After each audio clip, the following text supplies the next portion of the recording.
Hello, and welcome to the FarmHouse. I'm Candice Wierzbowski. And I'm Stephanie Speicher. And today our show is a little different. Instead of welcoming a single guest, we have a handful of people here to talk with us. And they're people that are very near and dear to our Lancaster Farming hearts. Yeah, so we're doing a bit of a roundtable discussion today, and we're welcoming in 4 different ladies of Lancaster Farming. We get to have a lot of fun and talk to women in agriculture all over the country, really. But today we were like, you know what, let's keep it in-house and in-family and let you guys get to know a little bit more about some of the women that make up our team here. Right. We've told a lot of stories while we've been here, and today you're going to hear our coworker stories. Yeah, so with us today in the farmhouse, we have from our advertising department, Brittany Copenhaver and Torey Shotzberger. And from our editorial department, we have Schweitzer-Benner and Kelly Thomas.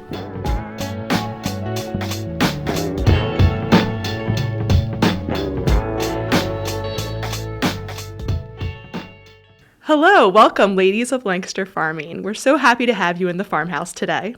We'll start with Brittany. Can you please introduce yourself to everyone and tell us, what was your relationship to agriculture before you started working at Lancaster Farming? Okay, so my name is Brittany Copenhaver, and I work for Lancaster Farming in the auction department. Before Lancaster Farming, honestly, I didn't have much of a connection to agriculture. In high school, my senior year, I decided to join FFA and take 2 ag classes, and that was about the extent of it until I got here. All right. Torey, what about you? Hi, so my name is Torey Shotzberger. So I have had a relationship with agriculture since I was very young. My family had a small equipment and John Deere type dealership when I was younger. It closed back in the 80s, but that kind of carried through my grandfather and my dad. My dad worked for Deere Country, and I grew up going there as a kid, visiting him at work. He's also a hobby farmer, so I just grew up helping him with hay and other crops and sitting in the tractor and combine growing up. That's what I did. I spent my 5th birthday in a combine during harvest season, so a very fond memory. But basically doing that all my life. And then when I graduated high school, I went and worked on a dairy farm and milked cows for about 2 years. And then I needed to, grow up a little bit, I guess, I hate to say. So I needed just a little bit more income, unfortunately. So I went and worked as a CNA for a little bit. Did not like the medical field, so much respect for all of our folks in the medical field. But I then decided to come to Lancaster Farming, actually courtesy of Brittany. So I did one of the classes she was in, like she mentioned, when she was in FFA and at school. I was actually in one of the classes with her. So that's how we got to know each other. She posted Lancaster Farming was hiring on Facebook. I saw it because I was having a bad day, and I'm like, you know what? I'm just going to apply, and yeah. And here you are. Here I am. So, yeah. All right. So, Rebecca, what about you? Hi, I'm Rebecca Benner, or you might know my byline as Rebecca Schweitzer-Benner. That's just so long. I always say I grew up ag adjacent. So I grew up in a country area where my parents live. I couldn't leave my house without passing a farm, but I did not grow up on a farm. Likewise, my school did not have ag classes. It did not have FFA, so I didn't do any of that. But when I was in high school, I started working in the store of a local dairy. Shout out Perrydale Farm and Dairy. Wonderful place. Go visit them in York. And I worked there through high school. I worked there summer breaks during college. So I was around the farm. It was a working operation, but I was in the store selling the milk and making the ice cream. All right. And Kelly, last but not least. Yeah, hi, my name's Kelly Thomas. I am the food and family editor, also known as the B section for Lancaster Farming. I started here about a year ago. Like Rebecca, I did grow up ag adjacent. There was a farm right behind my family's house that about 20 years ago was bought by an Amish family, which is great because we know it's going to be preserved. and it's always nice to go there and watch the farmers doing their work. I actually started in journalism about 30 years ago at a daily newspaper where I did a bunch of work, including sports writing, feature writing, local news, about anything you can think of. I heard about this position from actually some friends in the industry about a year ago, and I applied, and I was lucky enough to get the job and be a part of this great family. So happy to be here.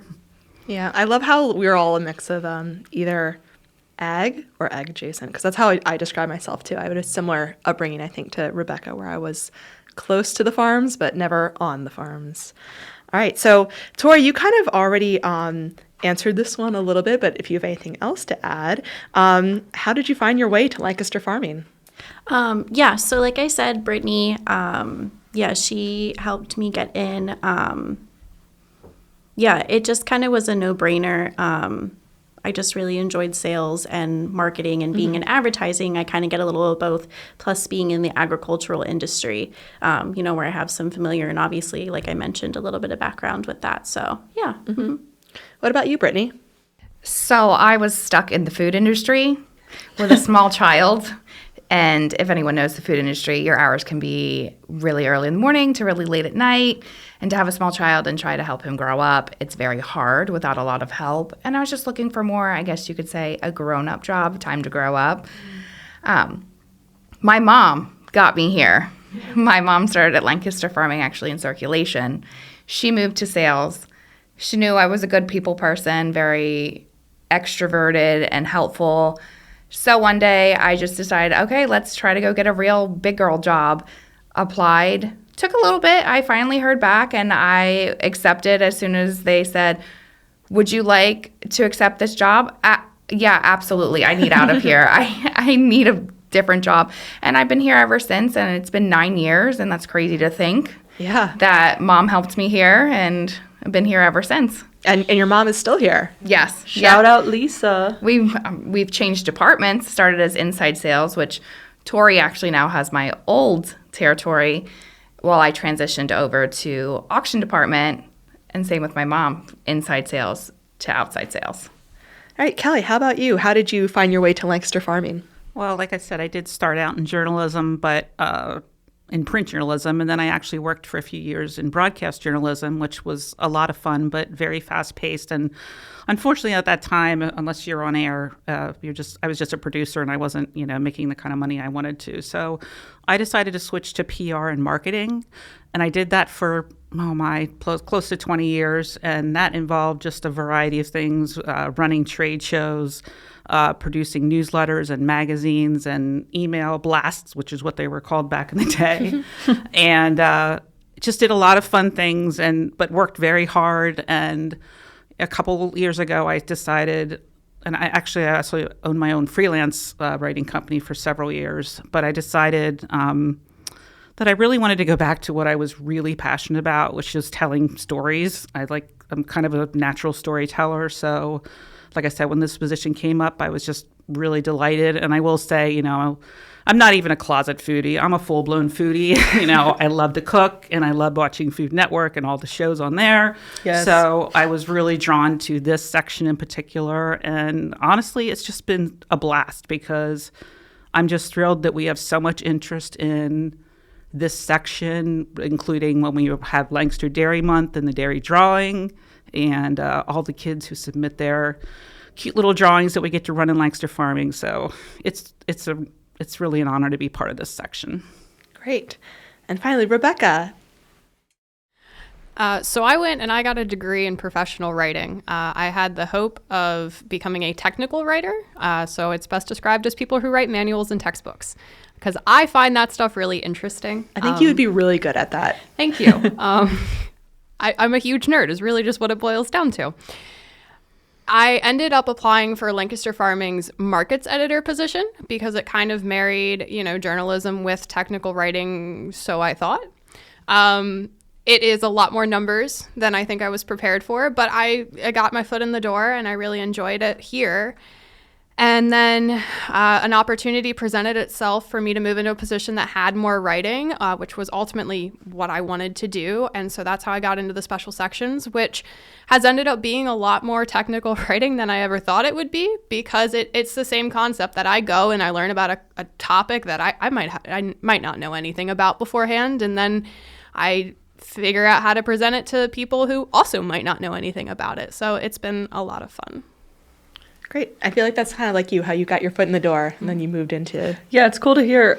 I mean, I guess I did know that you used to do inside sales because I've been here 7 years. So, but yeah, it's cool to hear how at least 3 of us really started kind of somewhere else and have transitioned into new opportunities within the same company. So it's always nice when, shout out Lancaster Farming, giving us the opportunities.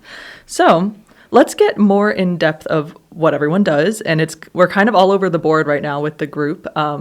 So let's actually start with Rebecca, because special sections is such there's a lot you do. It's a lot going on. So what do you do here?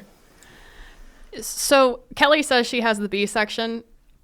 I kind of have the D section to say, which means it varies all the time. We run on a yearly calendar, which means that some of the sections are every month, like Eastern Dairy Reporter. Some of them are 4 times a year, like Crop Talk. Some of them are twice a year, like Nutrient Management, maybe. I don't know. There's a lot of sections. It's hard to keep track of sometimes. But I'm in charge of making sure that those sections get full. So that's a combination of writing things myself, and it's also assigning different articles to other editors to write to make sure that we are bringing the most up-to-date information for those very specialized areas of agriculture to our readers. Do you have a favorite special section? I know you probably love them all, but I don't actually know if I do. They all have their different highlights. So with Crop Talk, I really enjoy talking about grain marketing. I don't know why. I think a lot of economy things are very interesting. Maybe it's because I came in as a markets person. I'm not sure. But I like that about that one. With Eastern Dairy Reporter, since it is every month, I like that I feel closer to that community. I'm constantly writing about them. So I get a little more knowledge. I know things going on there. Versus when I go up to Nutrient Management, I am kind of just walking in okay, what are we going to talk about this time? What's going on? What's happening? I'm less aware of everything going on in the industry. But then there's also other ones like Gift Guide is fun, just because it's you get to do a lot of very unique articles. But at the same time, I don't tend to write those articles. So it's more other people having fun and I just get to read about it. So I enjoyed writing for Gift Guide. So yeah, see, you get a byline. One of my you don't favorites. usually get a byline. Yeah. So they're all so different. And they all have their pros and their cons. What a diplomatic answer. All right, Kelly, tell us about what you do here, the beast that is B section. Yeah.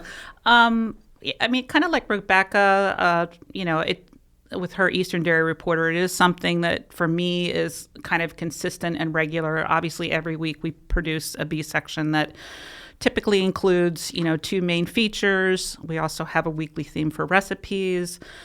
We have an antiques and history page that we try to, showcase regional, antiques or historical events or historical happenings that are going on in the area.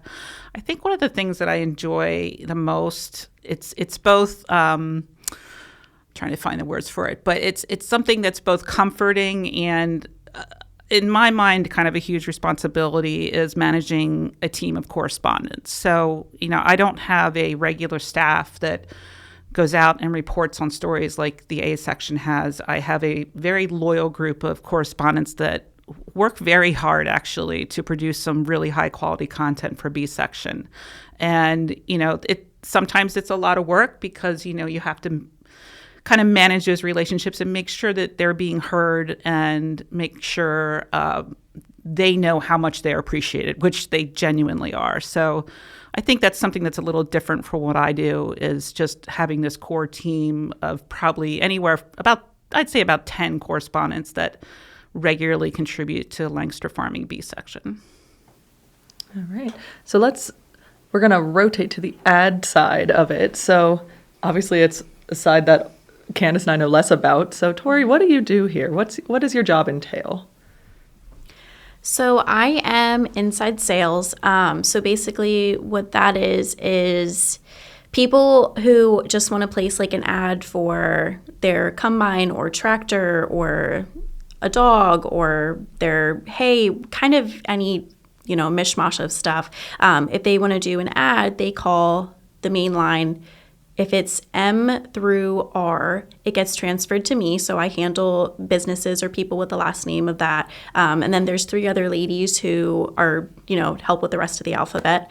But yeah, so they call me, I take their information, quote them a price for all that stuff, let them know that they can do print or digital, just kind of the many options that we have to offer. It really works with any budget, so that's nice. But yeah, so they talk to me and I take their information and send the information down to pre-press. They design the ad. When they're done, send it back to me. I make sure everything looks good, send it to the customer, make sure they're okay with it. And yeah, so that's just really high level overview of what I do. But yeah, I really enjoy it and I get to talk to a lot of really awesome people. So yeah, it's fun. And Brittany, you're in sales as well, but you're specifically auctions, which is also kind of its own beast. So tell us about that. Yes, auctions is, I guess you could say, the back half of the B section, the advertising portion behind mailbox markets. It's a whole vast range from antiques, collectibles, public auctions, real estate, personal property, livestock, a whole slew of things. I handle auctions L through Z. There is a second half of us that handles the first half of the alphabet. My customers, just like Torey's, will call in, email in. I have a sale coming up. These are the dates I want it to run. I need it in now. It's very, very important for them to get it in, to get the exposure that they do need for their client. I'm not just helping them. I am helping also their client reach their maximum visual of their ad and try to get their property sold or their pieces for the most money possible. So they send it to me. I guess you could say it's kind of, I don't have a set size. I like to play let's guess and hope I'm right. My favorite is when it comes back and I'm so far off on a size and I'm like, well, it looked right on the computer, but clearly I couldn't visualize it. So then I have to change sizing. I have to change pricing. I send it off to the customer. Sometimes we have to come back and be like, it's over budget. What can we do? Then it's kind of a problem solving with pre-press department. Can we take this out? Can we make it smaller? What can we do to maximize the ad space in their budget? They also have the opportunity to do digital advertising as well. Any kind of sale that is huge that they want to get out there and get the most views, because they don't do just in person. They do online as well. Once it's approved, then we're good to go. It goes to print Wednesday late afternoon, morning-ish, I guess. I'm not exactly sure when they print it. But it's hundreds of ads each week. So You're busy. It's a wild time. All right, so a fun question. We're going to ask you guys, what is your favorite aspect of your job? And Torey, why don't we start with you? What's your favorite aspect of working here? And you might have multiple, which is also fine. I guess, yeah, so my favorite would probably be on days that I am in the office because it's hybrid. I really enjoy talking to my coworkers, whether it's you guys in editorial. It's nice to catch up from time to time. And then the rest of the folks in sales. It's nice having that time and being able to share stories or just experiences with customers because it's helpful to learn from other people. I think definitely with this kind of work. And then also all the people, like I mentioned earlier, that I get to talk to. There's just so many nice people, and it's such a blessing to hear how my job is affecting them and their farm or their life and how important Lancaster farming is to them. Because, I mean, we get to kind of probably hear it more than you guys do because, we're on the phone more with them. People who want to advertise, or people are calling about circulation issue, or they're just calling to subscribe or whatever. Yeah, so just hearing that is very, very rewarding, knowing that what I'm doing is, helping them and fulfilling them and all that kind of good stuff. So, yeah. Yeah, we just had an editorial meeting before recording this, and I forget if it was our president or the head of editorial who made the point that, you guys in ad, you guys are out on the front lines. So you guys are the ones who talk to our subscribers. You guys are the ones who are talking, to the farmers or the people who are working in other aspects of the ag industry. So you guys usually have your thumbs on the pulse of what's going on out there. Yeah. And I mean, of course, we have some people that are a little grouchy. Who doesn't? I know, yeah. We're all a little grouchy sometimes, so I get it. But we try to, work through that as best we can. But yeah, for the most part, people are very nice, and it's very refreshing. So, yeah. How about you, Brittany? What's your favorite part? Yeah, I'd say probably interacting and knowing how much I can help them and they appreciate how much I help them. Definitely interacting, building the relationships with the customers. Over the past 9 years, it's been hundreds and hundreds of customers. Not only in my territory, but in multiple territories as I've filled in, helped out on vacations, leaves, things of that nature. I just like to be helpful.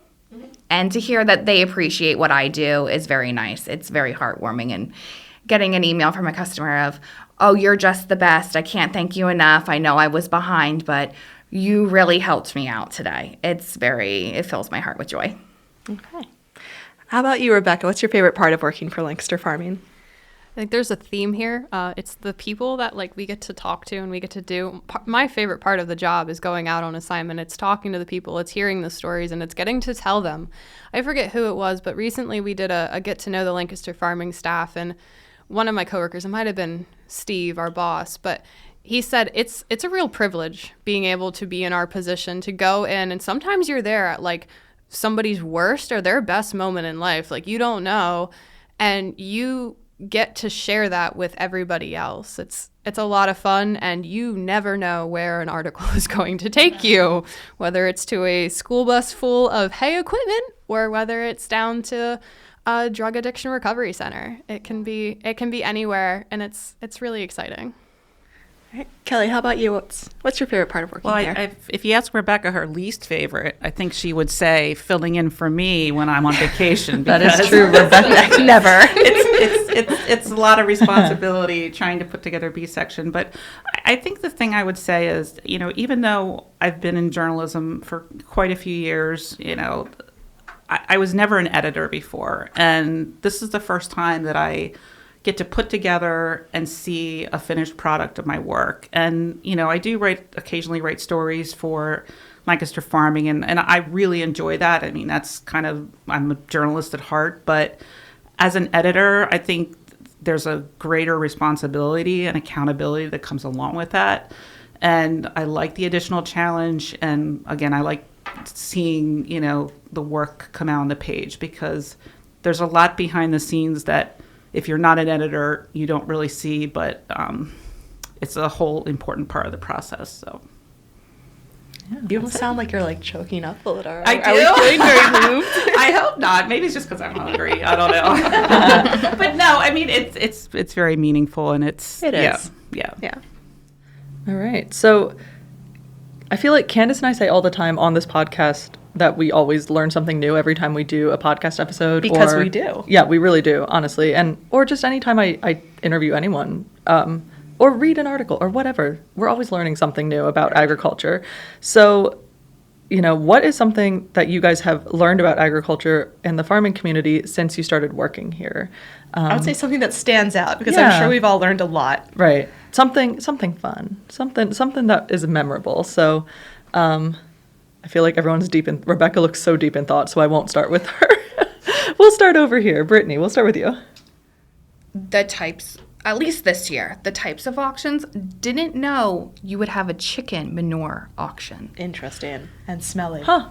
And people attend, I'm sure. It's an annual thing. Wow. This is this guy's thing. Wow. Okay. He's like, I'm the chicken poop auctioneer, and I'm like, great to meet you. I love that. It's a wonderful way to be known in the world. And now he's like your person. You get to talk to him every year, it sounds like. Yeah, beginning of the year, I know I'll get an ad to sell this chicken poop. Is it an in-person auction, or? Honestly, I would have to look at the ad to really know. So curious. But I think it is. Huh. Here's the thing. I grew up in Lancaster County, and so I am familiar with all sorts of fertilizer scents. Chicken is a strong one, And Chicken's rough. that's the politest way I can describe it.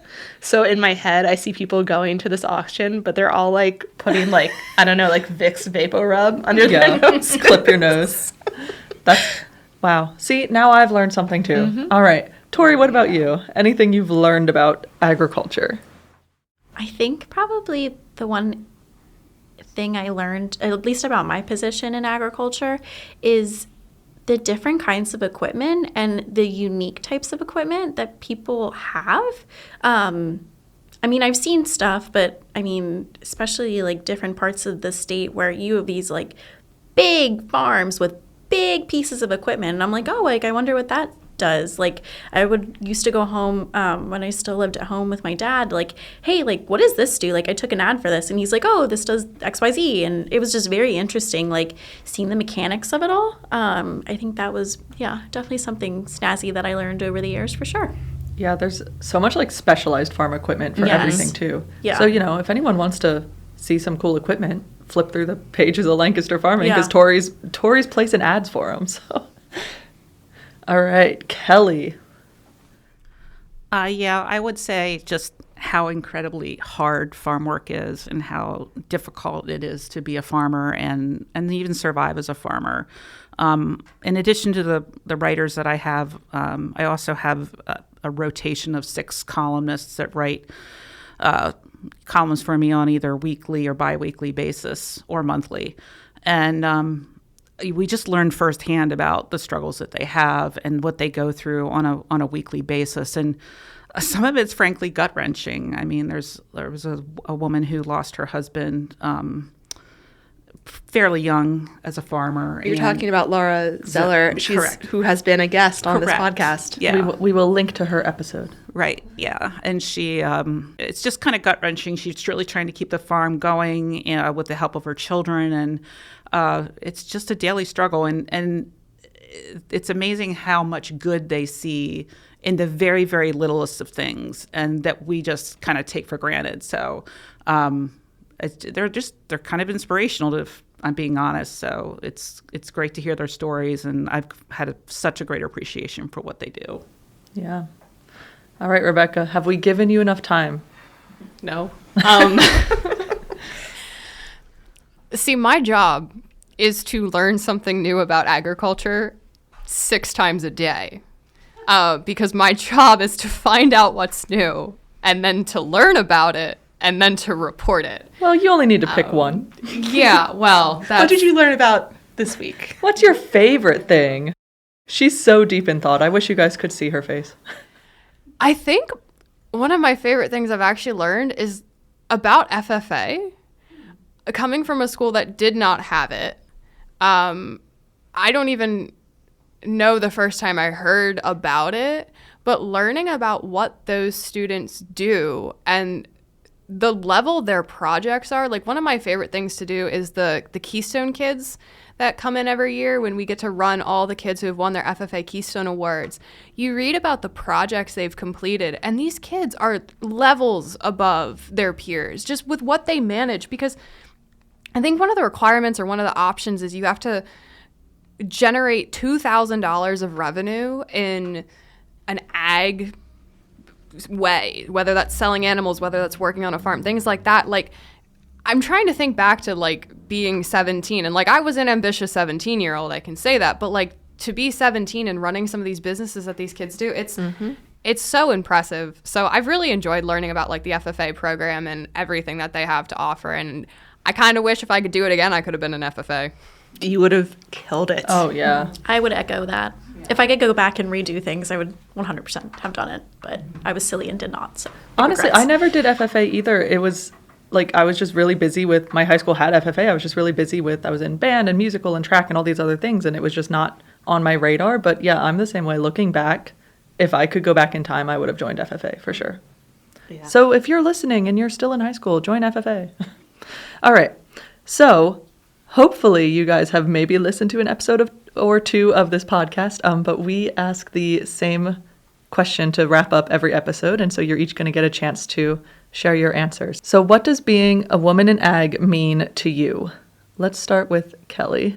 I guess what it means for me to being a woman of ag is to being the voice of women in agriculture. Obviously, the food and family features section is largely geared towards women and children, but it's just important to be their voice and let them know that they have a voice. The majority of the women who write for me as well are females, and they have just as much of a voice as are their male counterparts, and they play an incredible role. So being their voice and being able to represent them is a real privilege. Rebecca, what about you? So being, I think, the only Gen Z person in this room, maybe. I'm barely Gen Z. I'm nothing. It's Our fine. little Gen Z. Yeah, I'm 99. I'm not millennial. I'm not Gen Z. What am I? But I actually kind of hope that I am in that generation where we won't have to differentiate between being a woman in ag and being a man in ag. Like, I have and always will just do what I want to do. I've never let something being male dominated, something being female dominated stop me. And I just do it. It is what it is. So I really hope we're moving into an area where it's not a differentiation and it's just, this is what agriculture is. Heck yeah. All right. Empowering. Torey, what about you? I think that being a woman in ag is something that we should take very seriously. This is an industry where I feel a lot of people put us down, and it is a very big shame.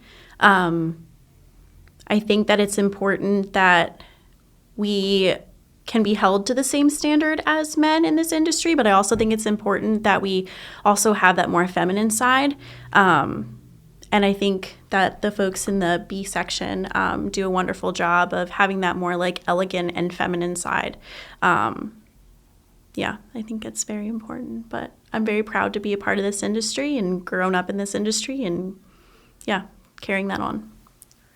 And finally, Brittany. I think just to reiterate kind of what Kelly said is to be the voice behind it all too and help them have their voice and share their message. Coming from someone who only saw men, like in my family, my grandparents did own farms and it was only the men who ran them, but now seeing it becoming more, females own the farm. It's not even the husband's not involved. It's just their farm. And I think that's very important to be a woman in ag, to show that I'm strong. I can do this on my own. I don't need to have someone helping me, and I don't just have to be a man to do it.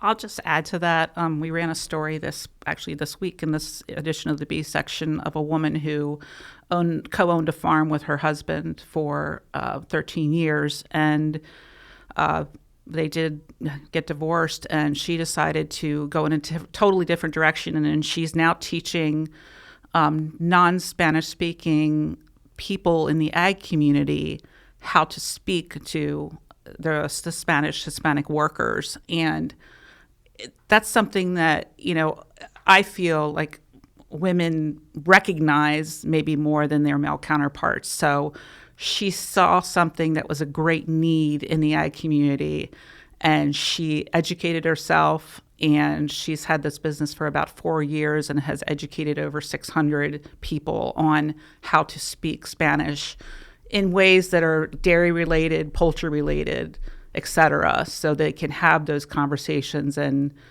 even empower their workers to feel like they're more appreciated, more meaningful within the ag community.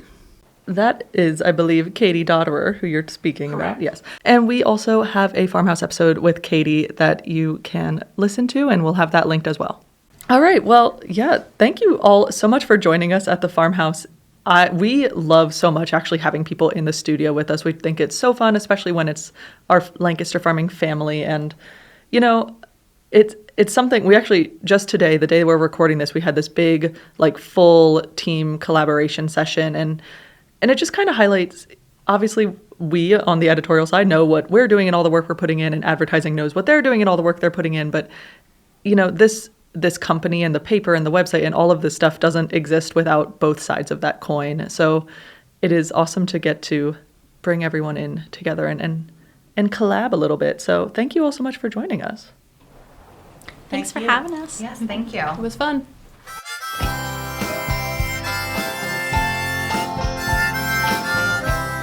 That was so much fun for us having the ladies of Lancaster Farming, some of them, not all of them, but in the studio here with us at the farmhouse.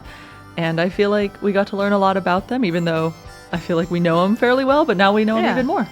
Yeah, I love when we're able to kind of keep it in the family, so to speak.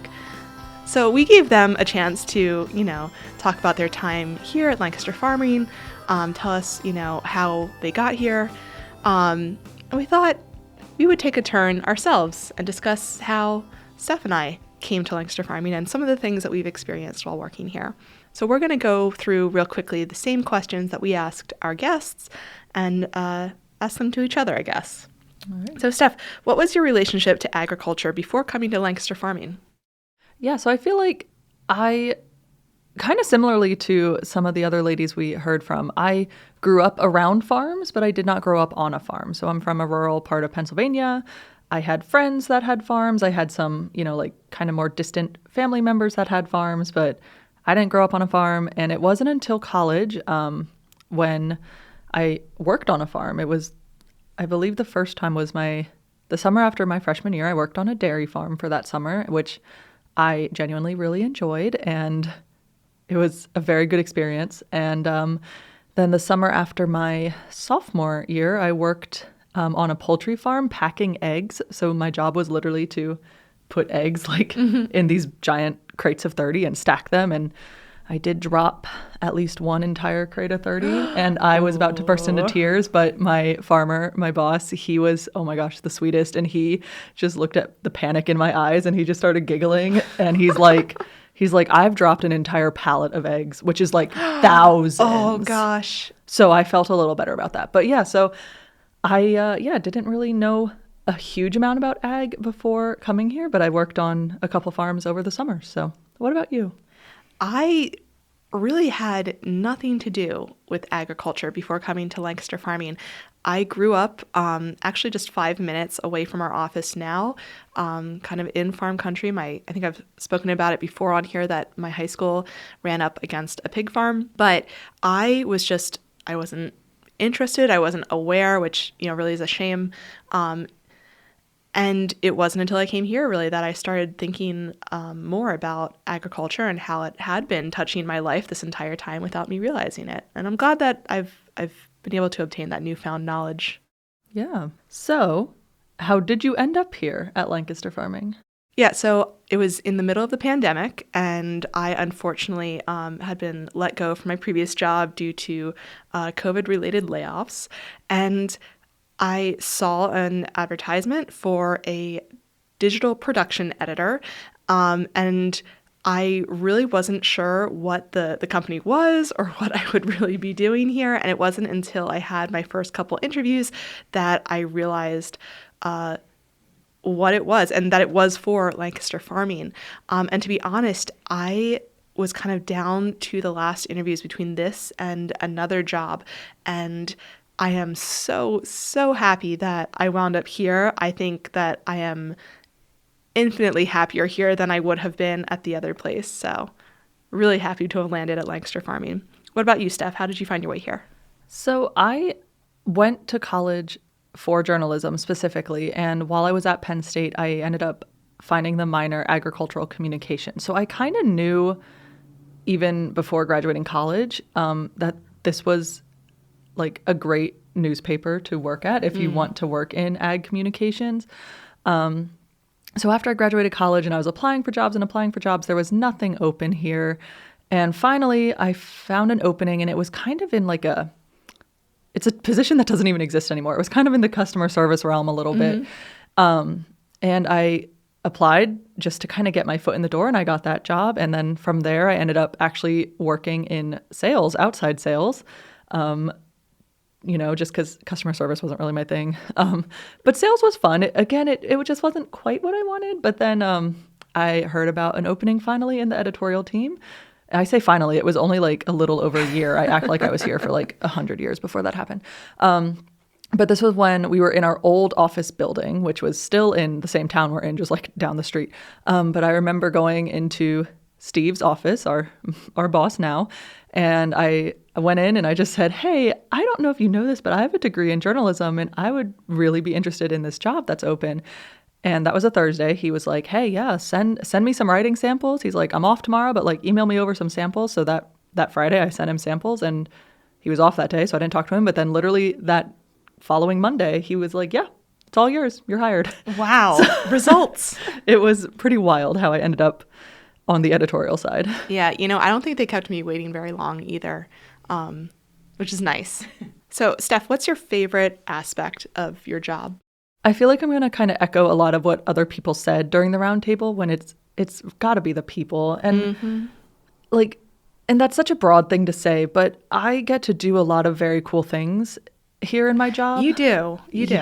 Like my job is very unique, and I definitely I try not to take that for granted. It's very unique. And so, I get to go out to farms and interview farmers at their homes and places of business. And it's always fun to meet them and get to know them and get to talk to them. And then, of course, with the podcast, like, even though a lot of it's done virtually, like getting to meet all these women in ag is incredible. And then even just like the small, silly interactions on social media when someone's commenting, saying that either they appreciate the news we're giving them or they think that something we did is funny or whatever. So even those little tiny interactions with people that I might never see from or hear from again. But so, yeah, I mean, it's all the people I get to interact with. And then, of course, the people here at Lancaster Farming. That's my favorite part.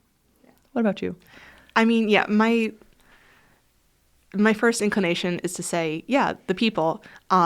In what I do, I don't really interact that much with our readership. I don't really go out on interviews. So when I say the people, I mean the people here in-house. I think we're incredibly lucky to work with an amazing group of people. Obviously, you just heard from 4 of them. But yeah, I've worked at a lot of jobs, and I think I can easily say that this is my favorite group of people I've ever worked with. But aside from that, I would say I also like how much I'm able to learn on pretty much a daily basis here. We talked earlier with our guests about what we've learned while we've worked here.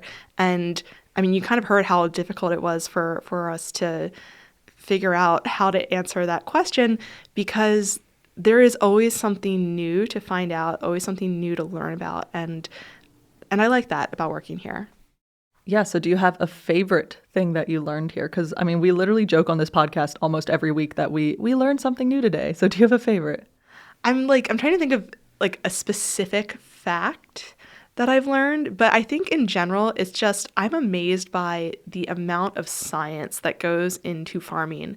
I don't think I ever considered farming STEM work, but it really is. I'm just in awe of the amount of, chemistry and horticulture, obviously, and just there is so much thought and planning and technology that goes into farming, and it really has flipped my view on the industry on its ear, because while there is that sort of generational knowledge that is passed down through farming and that is still useful and still being used, the innovations that are happening on a very regular basis in this industry are just pretty amazing, and I love learning about them. What about you, Steph? Yeah, I feel like mine's kind of similar. As I mentioned, I didn't grow up on a farm. I worked on a few farms, but, just for summers. And even though I wanted to work in ag communications, I think there was a part of me that wasn't sure if I really fit into the industry, because I didn't grow up in the industry. But I feel like working here has really shown me how vast and broad the industry of agriculture is, and how many kind of facets there are and different ways that you can get involved in ag even without being the actual farmer. So obviously ag communications or, extension specialists or people who, nutritionists. And there's just so much that goes into the industry. I mean, there's the people who work for the different agencies and helping with grant writing and stuff like that. And so much that is supportive of farming without being a hands-on farmer. And I don't know if when I was younger, I would have considered myself like being a woman in ag by working in ag communications. But I think now after I've been here for a few years, it's like, yeah, like we are women in ag in our own way. Yeah. All right. Well, I think that wraps things up for us. We will be taking a short break after this episode, but we will be back on October 17th. Yeah, we look forward to talking to many, many more women in ag in the future. But for now, thank you all so much for listening. If you like this episode, please feel free to subscribe and leave a rating. If you really like this episode, please feel free to leave a comment.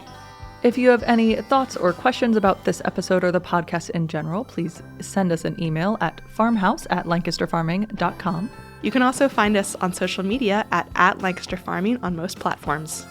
We truly, really appreciate you listening to us here at the Farmhouse every week. And we'll be back in a few weeks. I'm Stephanie. I'm Candice. And we'll talk to you later. Bye.